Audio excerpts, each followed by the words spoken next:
वो सिर्फ एक दिन होता है, कहीं गए तो दूसरे दिन निकलना होता है, या तो भी समेटने के लिए कहा जाए, एक दिन रहे। और विशेषकर बीकेस का तो बहुत तामझाम भी होता है ना, न दूसरे की बेडिंग लेनी है, न दूसरे का साबुन लेना है, न दूसरे के मैट्रेस लेना है, तो ये सब फैलाव होता है। और फिर निकलना है। एक दिन में कितना टाइम चाहिए होता है, पूरा समेटना है। सब कुछ, ईच एंड एवरी चीज खुद की चाहिए, खाना में भी खुद का सब कुछ।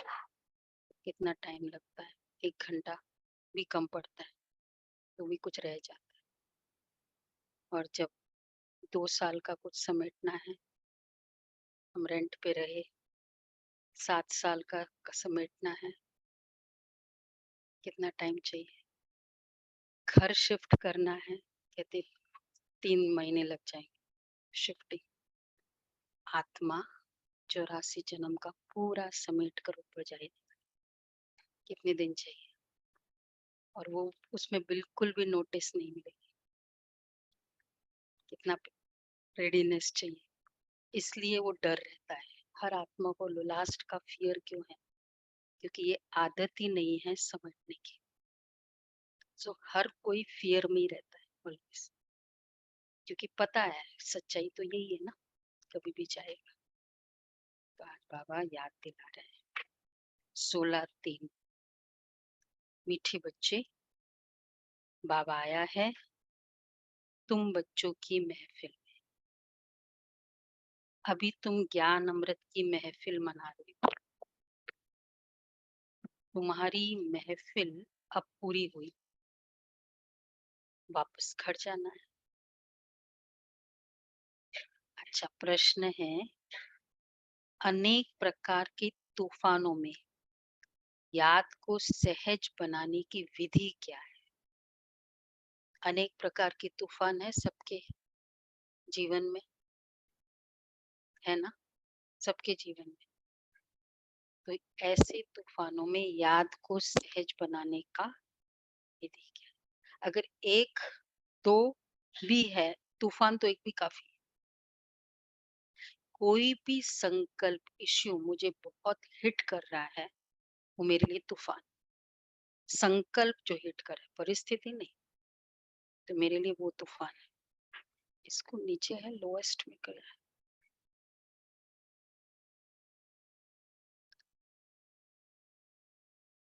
कंबाइंड।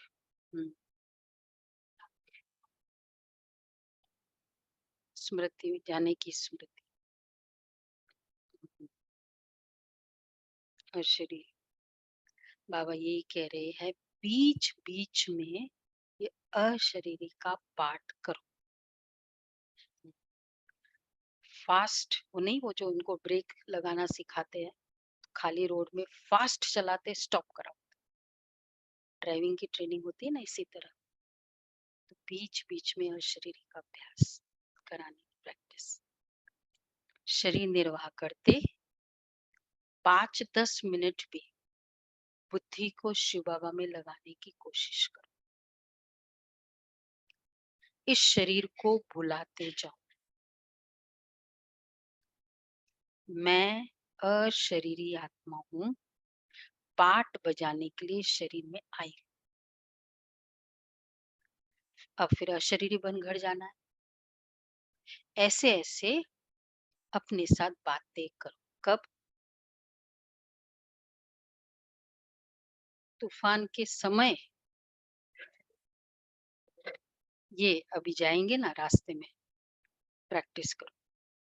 फिर खाना खा रहे हैं ना, उस समय प्रैक्टिस करो। कौन सा? मैं अशरीरी आत्मा हूँ, पाठ बजाने के लिए शरीर में आई हूँ। अब फिर अशरीरी बन घर जाना है। ऐसे ऐसे अपने साथ बातें करो। एक सत बाप के साथ बुद्धि का संग हो, दूसरे संग से अपनी संभाल करो, तो याद सहज हो जाएगी। याद सहज, बस बातें करना। बातें करने में तो कोई मेहनत नहीं है, एक्सपीरियंस्ड मतलब बहुत हम मास्टरी है, कन्वर्सेशन की मास्टरी है सभी में, कि सिर्फ इतना बोलना है कि वो काम नहीं हुआ। दीदी आपने जो काम दिया था ना, वो नहीं हुआ। उसके लिए हम क्या-क्या बताते हैं। हुँ, हुँ। ऐसा, फिर ऐसे, फिर ऐसे, फिर ऐसे, फिर ऐसे, फिर ऐसे, विस्तार की बाबा के साथ बातें कर। गीत है, आ गए दिल में तू, सा गीत है।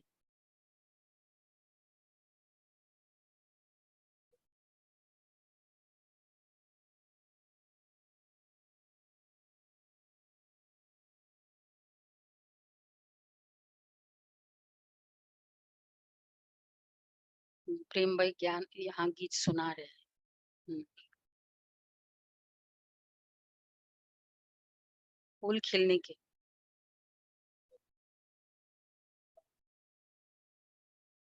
हुँ,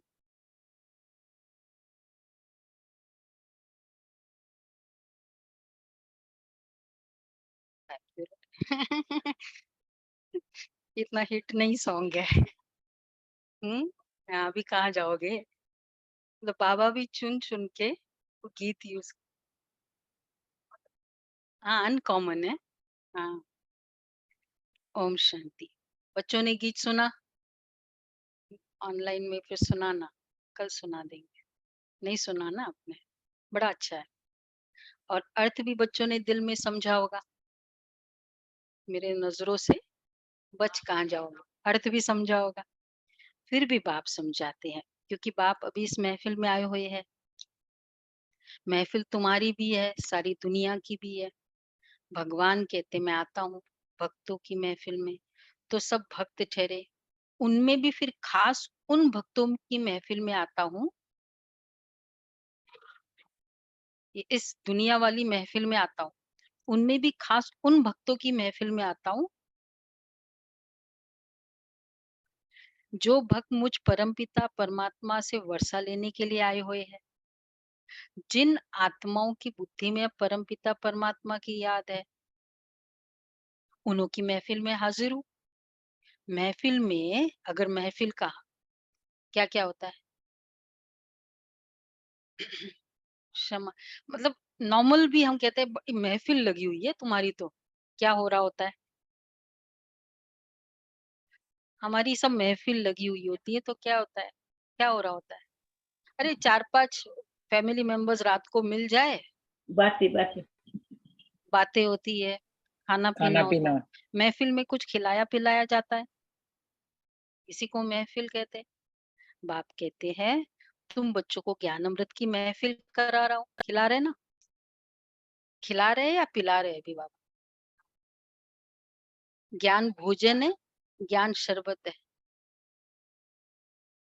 शरबत। बोलो दिव्या बहन, शरबत है या भोजन? ठंडाई है या भोजन? शरबत है। ज्ञान भोजन। परत से भी। बाबा हमेशा कहते हैं ज्ञान भोजन है, आत्मा का भोजन है। तो हम नाश्ता कर रहे हैं। तो तुम बच्चों को ज्ञान अमृत की महफ़िल करा रहा हूँ, जो आकर बाप के बने हैं, वह समझते हैं बाबा आया हुआ है हमारी इस महफ़िल में। फिर नंबरवार हमको सबको वापस ले जाएँगे। खास तुम बच्चों की महफ़िल है, आम सबकी है। जहाँ बाप होगा, वहाँ हम बच्चे भी होंगे। महफ़िल मतलब ये, हुँ, बाप फैमिली। बाप कहते हम भी अशरीरी हो, तुम भी जब अशरीरी थे, तो जब तुम अशरीरी थे तो पड़ी थी मुरली? अरे! बाबा कहते तुम मेरे पास थे, जब तुम अशरीरी थे। तब मेरे पास थे। याद दिलाते हैं, 5000 वर्ष हुए।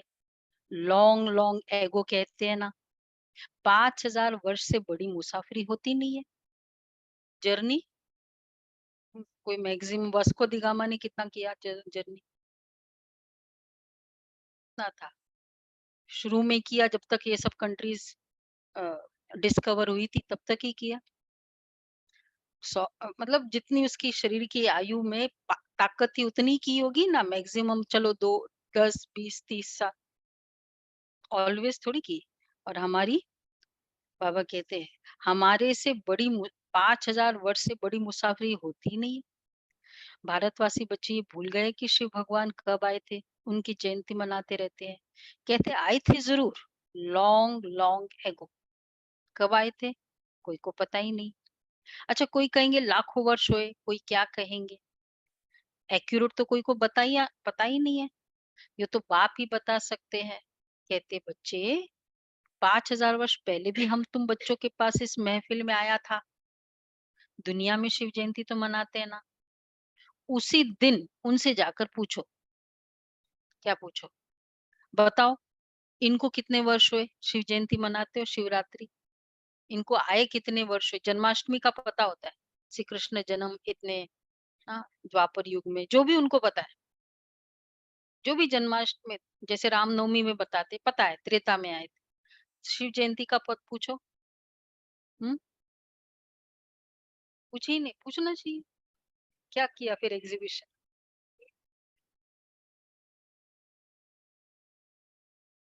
क्या? 87? एक ही जन ने पूछा? सोचते है इनकी कोई फिलोसफी है, छोड़ो ना। कभी ये भी डर होता है, पूछेंगे फिर पूरा ही पकड़ लेंगे।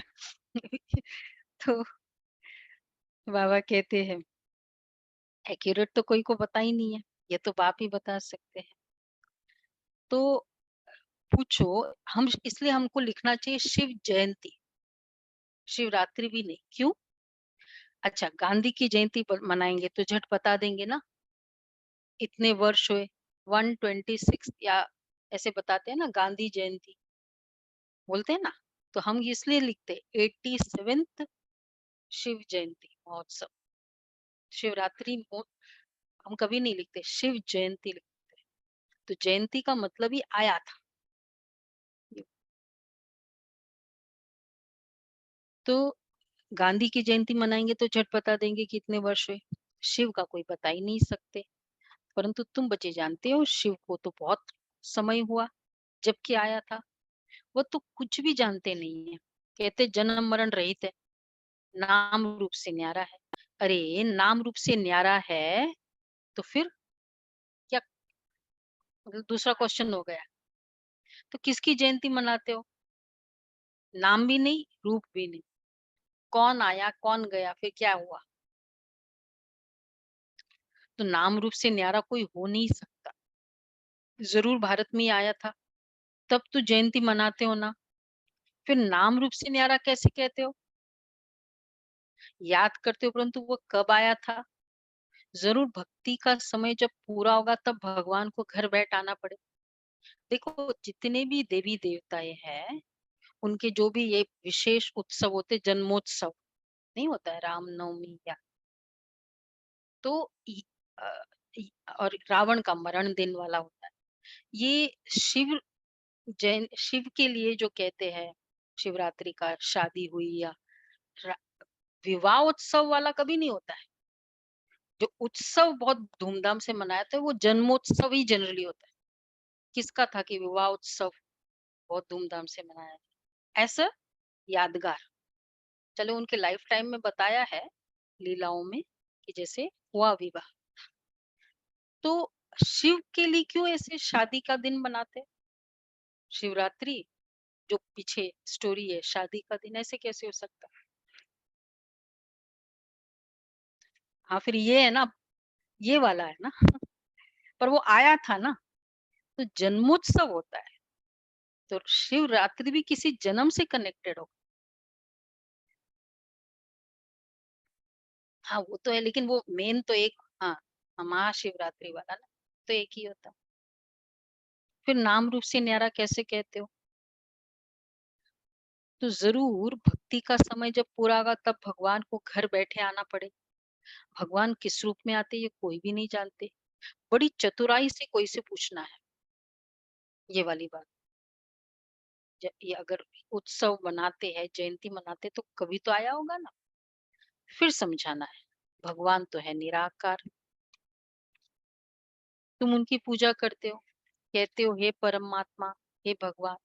अच्छा, उनको कोई देवता नहीं कहेंगे, देवताएं है ब्रह्मा विष्णु शंकर, तो इन चित्रों पर भी समझाना पड़े। तुम शिव के मंदिर में जाएंगे तो उनसे पूछेंगे ना, ये कब आए थे, कैसे आए। निराकारी दुनिया से तो सब आते हैं। परम पिता परमात्मा को पतित पावन कहते हैं, तो एक तो ये कब आए थे, ये हुआ, ये क्वेश्चन पूछो। कैसे आए, कब आए और कैसे, कैसे आए का भी बहुत बड़ा अच्छा क्वेश्चन होगा। वो आए तो फिर कैसे आए, मतलब क्या, फिर क्या आकर किया। और आएंगे तो बहुत बड़ा पर्पस चाहिए।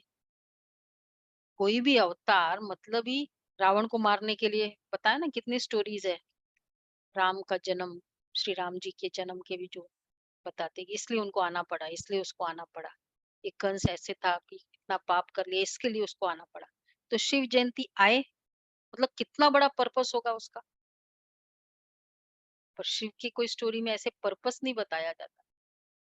पहले तो जयंती होता ही विवाह उत्सव, वही स्टोरी है। तो निराकारी दुनिया से सब आते हैं। अच्छा, फिर परम पिता परमात्मा को पतित पावन कहते तो क्या किया, क्वेश्चनर बनाना पड़ेगा आज। पतित को पावन कैसे बनाया, जरूर साकार में आकर मुख से समझाया होगा, कोई शिक्षा दी होगी। ऐसे ही तो कोई कह न सके। मोहनदास करमचंद गांधी, महात्मा गांधी, इतना बड़ा टाइटल दिया तो क्यों दिया, कुछ कर्म थे ना ऐसे स्पेशल। ऐसे ही किसी को टाइटल नहीं मिलते, पतित पावन टाइटल मिला तो किया होगा ना इस कर्म क्षेत्र में कुछ। तो भगवान आते नई रचना रचने, तो जरूर कोई तन में ही तो आया होगा। गाया हुआ है, ब्रह्मा मुख से मनुष्य सृष्टि रची गई। ब्राह्मण सृष्टि नाम नहीं लिखा हुआ है, ब्रह्मा मुख कमल से मनुष्य रचे जाते हैं। तो जरूर ब्रह्मा के बच्चे ब्राह्मण ही होंगे। वो तो शास्त्र भी एग्री करता है। ब्राह्मण क्यों हाईएस्ट है, क्योंकि मुख वंशावली और ब्रह्मा की डायरेक्ट सत्ता है।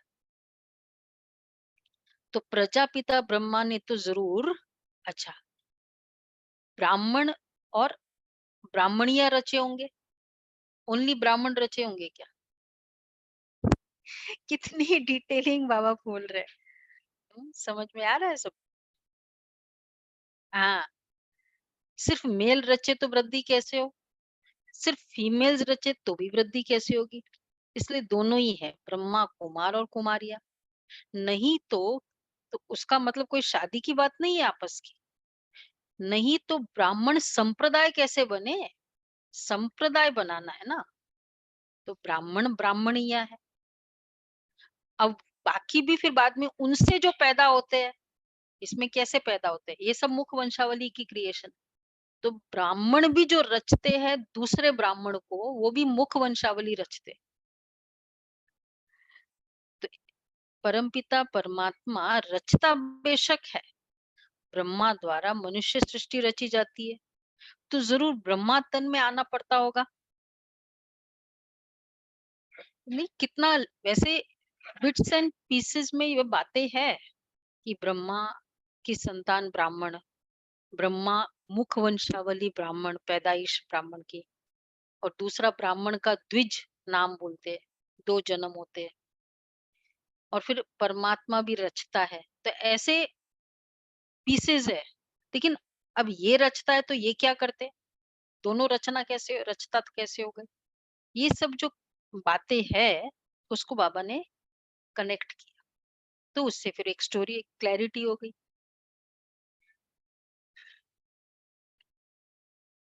हम्म, हाँ, ये पूरा क्लियर है। ब्राह्मणों को रचा और फिर कहा, तो ये बातें जो अच्छी रीति समझ कर और धारण करेंगे वही फिर समझा सकेंगे। अच्छा, जो पूरे राजयोगी होंगे, बाप को राजाई को याद करते होंगे, जिसके लिए ही बाबा कहते हैं बच्चे स्वदर्शन चक्रधारी बनो। अच्छा, सब तो पूरा याद करते नहीं है। बाबा के पास आते हैं, कहते ज्ञान तो सहज है, चक्र को भी समझा है, 84 जन्मों का राज भी ठीक समझा है, 84 जन्म तो जरूर लेने हैं। और जो पहले नंबर में नंबर वाले हैं वही 84 जन्म लेंगे, ये तो सब ठीक है। परंतु याद में रहना यह बड़ा मुश्किल है ये मुश्किल।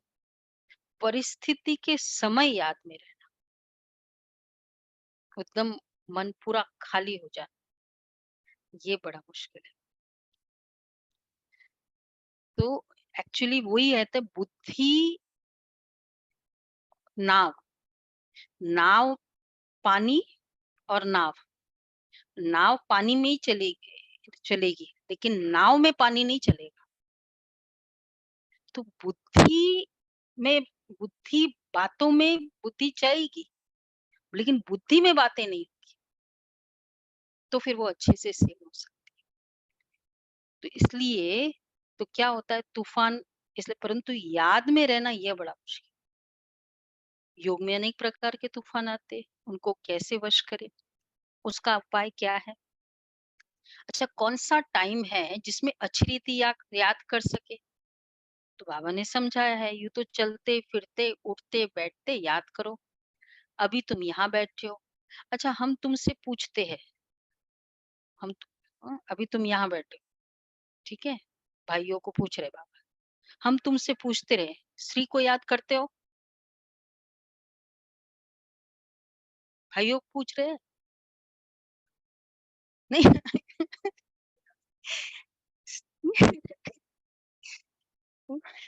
स्त्री बोलते ही किसकी याद आई? कौन सा फिगर है? बाबा ने पहली बार इसीलिए तो पूछा, बोला पहले प्रिपेयर किया। क्या फिगर याद आया? फिगर याद आया ना स्त्री बोलते ही? तो बाबा कहते थे, अच्छा स्त्री को याद करते हो? अब नाम स्त्री का सुना और झट बुद्धि भागी स्त्री के तरफ, पिक्चर आ गया सामने, बुद्धि का काम हो गया ना। क्या बाबा प्रूव करना चाहते, सुना? बुद्धि का काम था ना। वैसे ही तुम बल कोई भी काम शरीर निर्वाह करो, परंतु शिव बाबा के पास बुद्धि लगाने की कोशिश करो, ये करो। जैसे ही वो बोला वो याद आया, शिव बाबा बोलते ही क्या याद आना चाहिए फिर? शिव बाबा याद आना, बिंदु याद आए। 5 मिनट 10 मिनट भी याद करो तो हाँ, ये माया भी विघ्न जरूर डालेगी, तूफान बड़ी जोर से आएंगे डगमगाने के लिए, परंतु फिर भी तुम अपना पुरुषार्थ करते चलो। इस शरीर को भुलाना अथवा बाप की याद में रहना, बात एक ही है। अब इसको, ये तो बाबा ने कहा ऐसे याद करना है। दूसरा वे है, जैसे हम करा होता है ना, ये एक्सरसाइज कराते हैं, उनको पूछते हैं मदर को याद करो, सबने सब मदर का नाम बताते अपना, फादर को याद करो, फादर का नाम बताओ सब अपना, और ऐसे करके जितने भी रिलेटिव्स पूछते जाएंगे सब अपना नाम बताएंगे। भगवान, तुम ही हो माता पिता, तुम ही हो बंधु सखा, तुम। सर्कल वाला भी है वो तो चलो नजदीक का है, बट नॉर्मल भी ऐसे पूछे तो किसी को याद आता है? अब जैसे स्त्री का पूछते क्या याद है, शिव बाबा याद आया? वैसे बाबा शिव बाबा, स्त्री बनता नहीं, वो चलेगा। लेकिन अगर बहनों को पूछा युगल, तो ये देखना। फिर ये बुद्धि में है कि बाप की प्रॉपर्टी है सत्य, बुद्धि में सिर्फ बाप और बाप का घर याद हो, बाप का घर वही है जहां आप जाना है। फिर ये बुद्धि में है कि बाप की प्रॉपर्टी है सत्युग, तो एक बाप की याद से वह भी याद आएगी। बाप कहते ही अपना पूरा इनहेरिटेंस तो याद आता ही है ना। बुद्धि में सिर्फ बाप और बाप का घर याद हो। भक्ति मार्ग अथवा ज्ञान मार्ग में बुद्धि तो और तरफ जाती है। अच्छा, कन्या की सगाई हो जाती है तो फिर एक दो की याद रहती है। भक्ति में कोई बैठेंगे तो भी माया विघ्न डालती है। बुद्धि धंधे आदि तरफ चली जाएगी। माया की दुश्मनी है ना। भक्त देवताओं को याद करेंगे। एक्चुअली क्यों बुद्धि वहां जाती है याद में? अगर अगर हमें कंप्लेन है, वहां बुद्धि क्यों जाती है, उसका कारण पता है? नहीं पता। की जाती। कुछ कुछ बात चलती रहती घर में, इसलिए याद में फिर वो खाली बैठते तो फिर वो बातें याद आती, क्योंकि कर्म के समय याद किया नहीं था, तो याद के समय वो कर्म याद आते हैं, सारी बातें याद। अगर उस समय बाबा याद रहता ना, कुछ बात हुई उसी समय बाबा को सॉल्व कर दिया, तो फिर वो खाली हो जाता, तो फिर वो याद उस समय डिस्टर्ब नहीं करती, तो बुद्धि धंधे आदि तरफ चली जाएगी, माया की दुश्मनी है।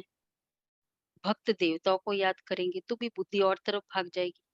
माया बुद्धि को ठिकाने लगने नहीं देती है। ऑफिस में जाते हो तो भी उसी कार्य में बुद्धि रहती है। इम्तिहान पास किया तब ये काम करना होता है, उसमें बुद्धि लग जाती है। अव्यक्त चीज में बुद्धि लगाने में माया हैरान करती है। भक्तों को भी बड़ी मुश्किल से साक्षात्कार हो, इसलिए हमारा एक्चुअली पुरुषार्थ कब शुरू होता है? मुरली सुनना ये पुरुषार्थ नहीं है, लेकिन एक्चुअल पुरुषार्थ शुरू होता है जब हम यहाँ से भी जाएंगे ना भोग लेके, तब एक्चुअल पुरुषार्थ है ना। अभी तो खैर रेडीमेड वातावरण, लेकिन रियल पुरुषार्थ तो उस समय फिर शुरू। अब ये समझो 9 o'clock के बाद मेरा रियल पुरुषार्थ। भक्तों को भी बड़ी मुश्किल से साक्षात्कार होता है। जब बहुत तीव्र भक्ति करते हैं तब आप खुश होते हैं। अभी तो भक्ति की बात ही नहीं है, अभी तो नॉलेज। वास्तव में भक्ति भी करनी चाहिए एक। ठीक है, देखो बाबा आज छुट्टी दे रहे हैं। अव्यभिचारी भक्ति हो तो साक्षात्कार भी, बहुत तीव्र भक्ति, चाहे फिर कोई भी एक इष्ट की करो, पर एक की करो, तब बाबा साक्षात्कार करावे। भक्ति को भी दर्शन करने का क्या मेथड है, ये होना चाहिए। और एक्चुअल भक्ति वही होती है, सबको खुश करना। बेशक वो विग्रह श्री विग्रह रखते हैं सबका, पर इष्ट और प्यार और वो कनेक्शन एक के साथ। नहीं नहीं, इस इधर कंटेक्स्ट देखना, ये कंटेक्स्ट में बाबा ने कहा कि अगर ऐसी भी भक्ति है, जैसे किसी को श्री कृष्ण था, हम लोगों को जैसे था, तो वही था बस, और कुछ नहीं। तो आजकल तो व्यभिचारी बन गई है, सबको याद करते रहते हैं, तो बाबा साक्षात्कार भी नहीं कराते।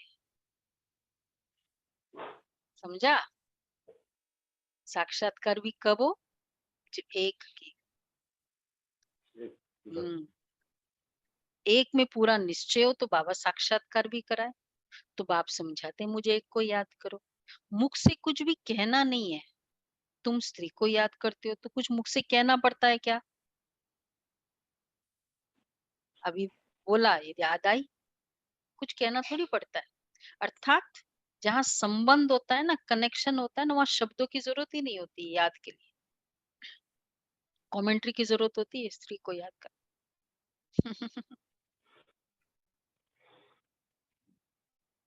तो ये मेथड्स सब जरूरत नहीं होती, क्योंकि मास्टरी हो जाती है ना, उसके बाद मेथड्स नहीं चाहिए। तो मुख से कुछ भी कहना नहीं, ख्याल आया और बुद्धि भाग जाती है। ये बेहद का बाप तो सदा सुख देने वाला है, तो अब तुम्हारी सगाई कराते उस परमपिता परमात्मा से, तो उसको याद करने का प्रयत्न करो। माया तो तूफान लाएगी, सारी दुनिया दुश्मन बनेगी, ठीक है, परंतु बाप को नहीं भूलना।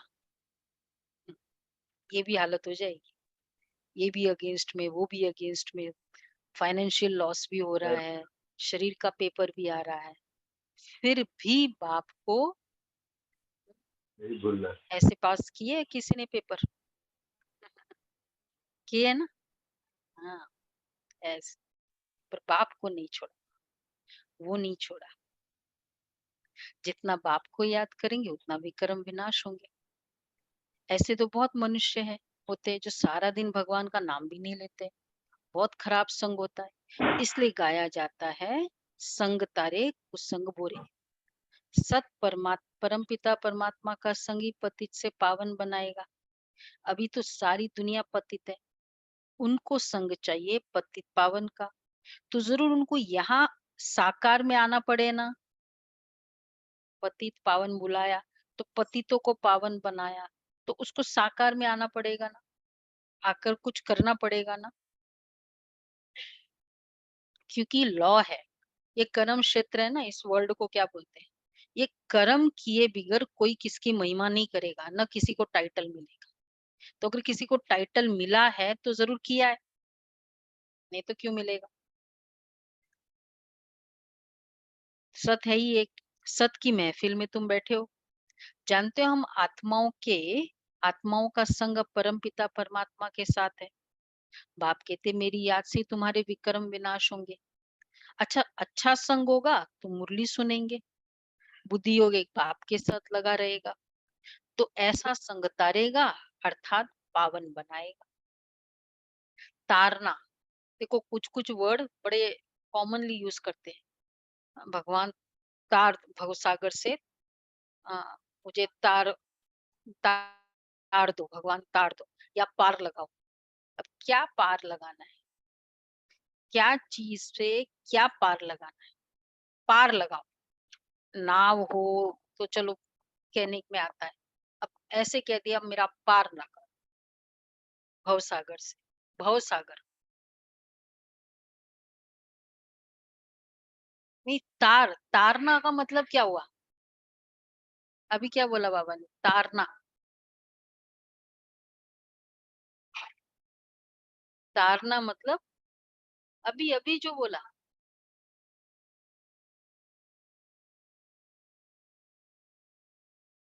पावन बनाना, ये है तारना। गाया जाता है संग तारे कुसंग बोरे, सत परमात्मा का संग ही पतित से पावन बनाएगा। अभी तो सारी दुनिया पतित है, तो उनको संग चाहिए पतित पावन का, तो जरूर उनको यहाँ आना पड़े। सत की महफिल में अभी तुम बैठे हो, है ना। आज तो अच्छी महफिल लगी हुई है, बड़ी प्यारी महफिल हो। ऐसी महफिल में तो बाबा जल्दी आ जाएगा। हाँ गाना भी होगा खाना भी होगा। तो जानते हो हम आत्माओं का संग जब अब परम पिता परमात्मा के साथ है, बाप कहते हैं मेरी याद से तुम्हारे विक्रम विनाश होंगे। तो ऐसा संग तारेगा, अच्छा संग होगा तो मुरली सुनेंगे, बुद्धि योग एक बाप के साथ लगा रहेगा, तो ऐसा संग तारेगा, अर्थात पावन बनाएगा। पावन बनने बिगर उनके पास कोई जा नहीं। तारना मतलब जाना उनके पास, समवेयर, वो भी एक मान्यता है, तो उसके पास जाएगा। तो बुद्धि योग एक बाप के साथ लगा रहेगा, तो ऐसा बाप खुद ही सिखलाते हैं। अच्छा मेरे साथ कैसे योग लगाओ, पढ़ाने के लिए खुद आकर सम्मुख होते हैं।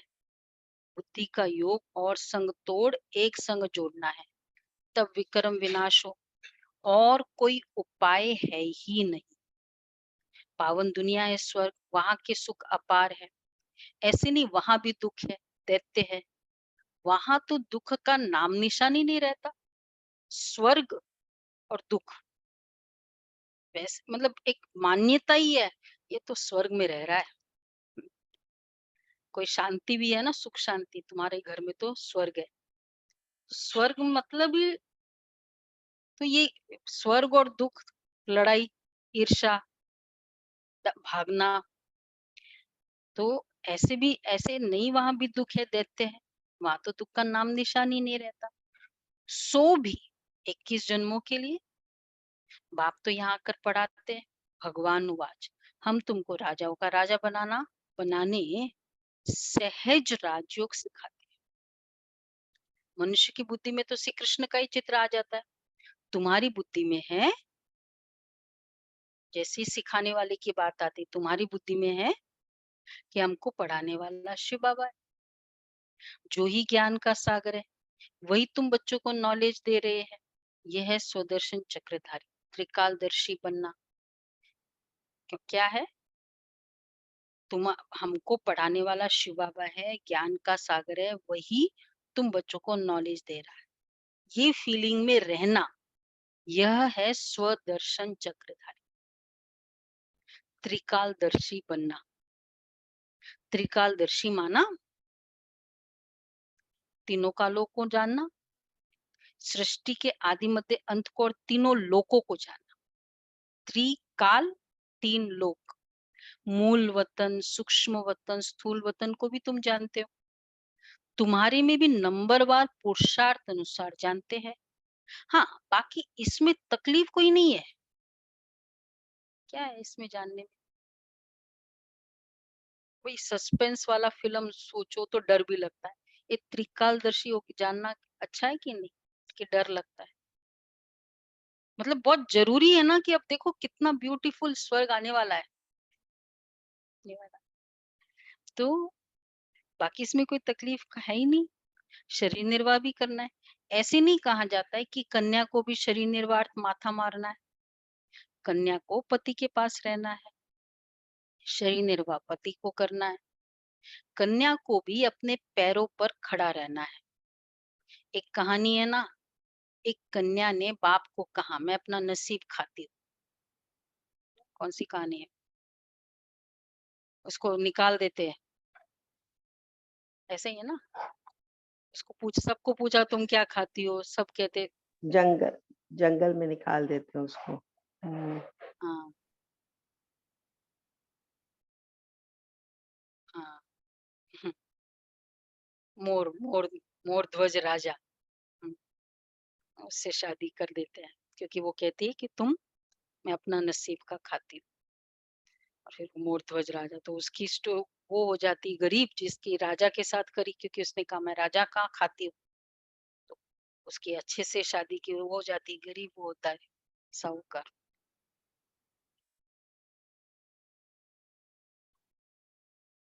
राजा की हेल्प करते हैं।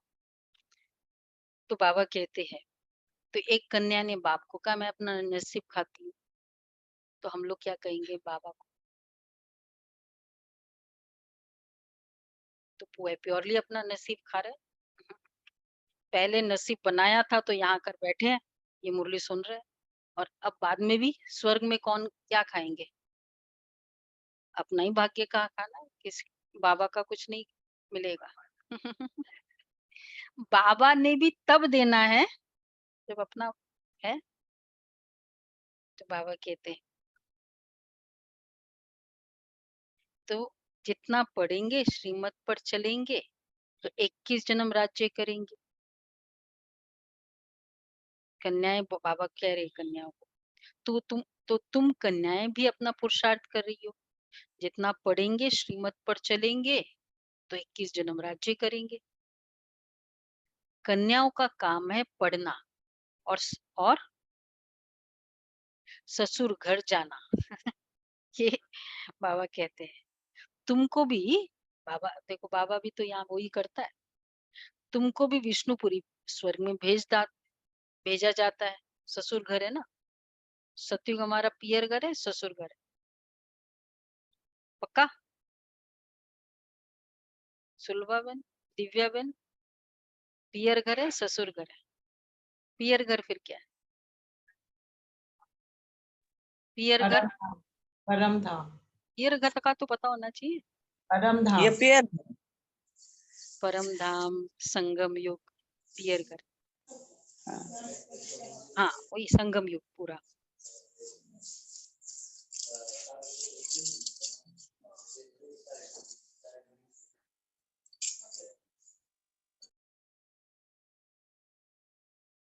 हाँ। ससुराल में थे ना, तो संगम युग में, अब डिवोर्स कर दो वहां से, तुम सुखी नहीं हो वहां, यहाँ आ जाओ। हम्म, तो वहां से डिवो बाबा बोलता भी है ना, वहां से माया से डिवोर्स करो, मेरे से डिवोर्स नहीं करो। तुमको भी विष्णुपुरी स्वर्ग में भेजा जाता है। जितना पढ़ेंगे उतना उच्च पद पाएंगे। वह तो ऐसे ही करके कहानी सुनाते हैं। सच्ची सच्ची सच्ची बात यहाँ की है। बाप खुद बैठ उनका रहस्य सुनाते हैं।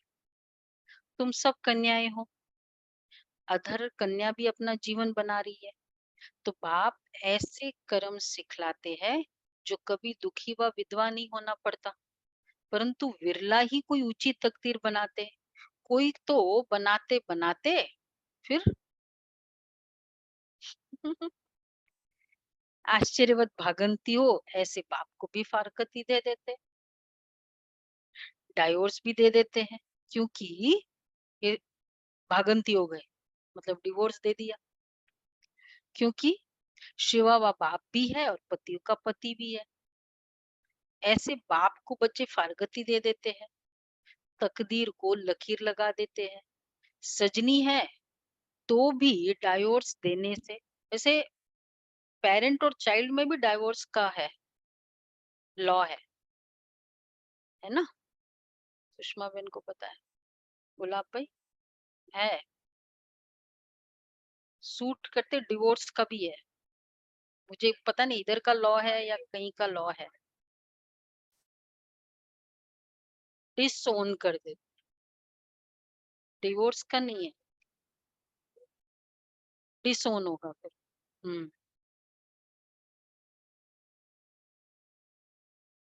वो फादर डिसोन करता है ना, चाइल्ड नहीं।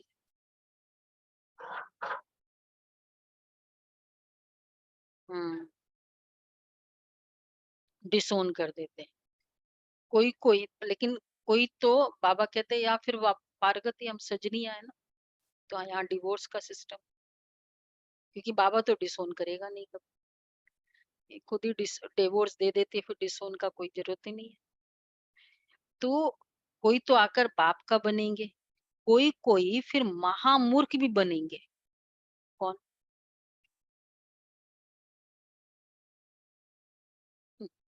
ये डिवोर्स देने वाले, जो फारगती भी देंगे डिवोर्स भी देंगे। फारगती वही डिवोर्स हो गया, सजनी है तो डाइवोर्स देने से कौड़ी तुल्य बन पड़ेगी, ये भी गाया हुआ है। आश्चर्यवत डाइवोर्स देवंती, फारकती देवंती, फिर डैश डैश डैश है। बनंती, खावंती, खिलावंती। जिस बाप से 21 जन्म का राज्य भाग्य मिलता है, उनको भी फारकती दे देते हैं। कोई तो आकर बाप का बनेंगे, कोई कोई फिर महामूर्ख भी बनेंगे, चलन से मालूम पड़ जाता है, विकार में जाते रहते, फिर छिप छिप कर बैठ जाते, फिर लिख भेजते कि बाबा भूल हो गई, क्षमा करो। अब 100 गुना दंड तो चढ़ गया, वह कैसे कैंसिल हो सकता है? सच बताने से आधा माफ भी हो जाए। 100 गुना दंड, विकार में गए, इसलिए बाबा कहते हैं छिपकर कभी विकार में नहीं जाना, न फैमिलियरिटी में ही आना, फैमिलियरिटी में आना नहीं, मतलब जरूरी नहीं कि ऑपोजिट ही, लेकिन ये ये बहन बहुत अच्छा लगता है, उसी की फ्रेंडशिप अच्छी लगती है, उसकी कंपनी अच्छी लगती है, ये भी फैमिलियरिटी। किसी भी एक आत्मा से एक ज्यादा कनेक्शन, इन्फ्लुएंस हो जाना,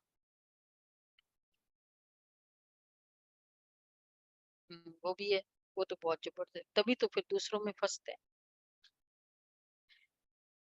तो न फैमिलियरिटी में ही आना है, और जहाँ फैमिलियरिटी में आएंगे वहां से कुछ बोलेंगे तो क्रोध भी बहुत भारी भूत है, बहुतों को दुख देता है। बाप को 5 विकारों का दान दे फिर वापस ले तो पदवी भ्रष्ट हो जाएगा। अच्छा, मीठे मीठे सिके लदे बच्चों प्रति माता पिता बाप दादा का याद प्यार, रूहानी बाप रूहानी बाप की रूहानी बच्चों रूहानी को बाप की नमस्ते। रूहानी बच्चों को हम नमस्ते। रूहानी हम बच्चों की रूहानी बाप रूहानी दादा बच्चों को की याद रूहानी प्यार, बाप गुड दादा मॉर्निंग को एंड नमस्ते। शुक्रिया अच्छा, बाबा, थैंक यू नमस्ते, गुड बाबा। मॉर्निंग। वाह बाबा वाह, शुक्रिया बाबा, शुक्रिया। अच्छा, धारणा के लिए सार है, अपनी ऊंच तकदीर बनाने के लिए विकर्म विनाश करने का पुरुषार्थ करना। अपनी उच्च तकदीर बनाने के लिए विकर्म विनाश करने का पुरुषार्थ करना है। पढ़ाई पर पूरा ध्यान देना है।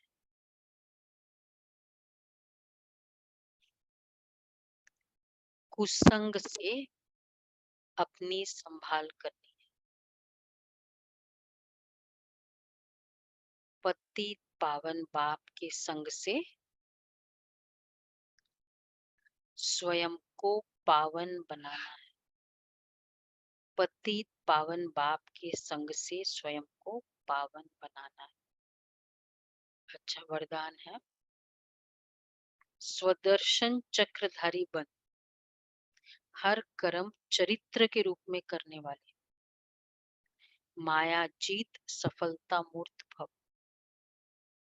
स्वदर्शन चक्रधारी बन, हर कर्म चरित्र के रूप में करने वाले, माया जीत सफलता मूर्त भव। जैसे बाप के हर कर्म चरित्र के रूप में गाए जाते हैं, ऐसे आपके भी हर कर्म चरित्र के समान, जो बाप के समान स्वदर्शन चक्रधारी बने हैं, उनसे कभी भी साधारण कर्म नहीं हो सकते। स्वदर्शन चक्रधारी की निशानी ही है सफलता स्वरूप। जो भी कार्य करेंगे उसमें सफलता समाई। स्वदर्शन चक्रधारी माया जीत होने के कारण सफलता मूर्त होंगे, और जो सफलता मूर्त है वह हर कदम में पद्मा पदम पति। तो सफलता मूर्त अर्थात स्थिति की सफलता। फिर बाद में वो तो चलो होगा नहीं होगा, स्थिति की सफलता। एक बहन ने सुनाया अनुभव कि वो वही जोहानिसबर्ग की बहन, कल मैंने सुनाया था ना, तो वो गाड़ी चला रही थी वहां, तो चलते फिरते सब हो जाता है ना, तो शूटिंग हो रही थी, मतलब दो गैंग डाकुओं का, और ऐसे करके गाड़ी चला रही थी। तो उसको संकल्प आया कि फास्ट चला, एक्सेलरेटर तो चलाया, तो गोलीबारी चल रही थी। तो गोली, फिर क्योंकि चला रही थी, गोली आई और एकदम जैसे लाइट, मैं आत्मा एकदम लाइट शक्तिशाली, और गाड़ी चला रही है। उस बाजू वाली जो खिड़की है ड्राइवर वाली, वहां से आई गोली, नेक और ये चोटी, उसके बीच में से निकल के दूसरे शीशे में जाके। बाबा क्यों कहते हैं, तो ये सफलता मूर्त है। ये सफलता जितनी हमारी आत्मिक स्थिति होती रहेगी उस समय भी, वो अगर उस समय फियर, अरे यहाँ तो गोलीबारी हो रही है, यहाँ तो हमारा फोकस परिस्थिति पर है, वहां की वाइब्रेशन का पूरा असर, फिर हमारा पावर, वहां चांसेस बहुत ज्यादा है। ये पावर, ये शक्ति, उसके लिए क्या करना पड़ेगा, बहुत समय का अभ्यास होना चाहिए, तो ये हो जाएगा। तो जो सफलता मूर्त है वो हर कदम में पद्मा पदम पति है। अच्छा स्लोगन है, खुशी के समर्थ संकल्पों की रचना करो, तो तन मन से सदा खुश रहेंगे। खुशी के समर्थ संकल्पों की रचना करो, तो तन मन से सदा खुश रहेंगे। ये अच्छी बात कही। दुख के संकल्प की रचना नहीं करो, नहीं हुआ, ये होना चाहिए, आज का होमवर्क है, शॉर्टकट में जाओ, लॉन्ग कट में नहीं, तो खुशी रहेगी। जय रघु। आगे हाँ दो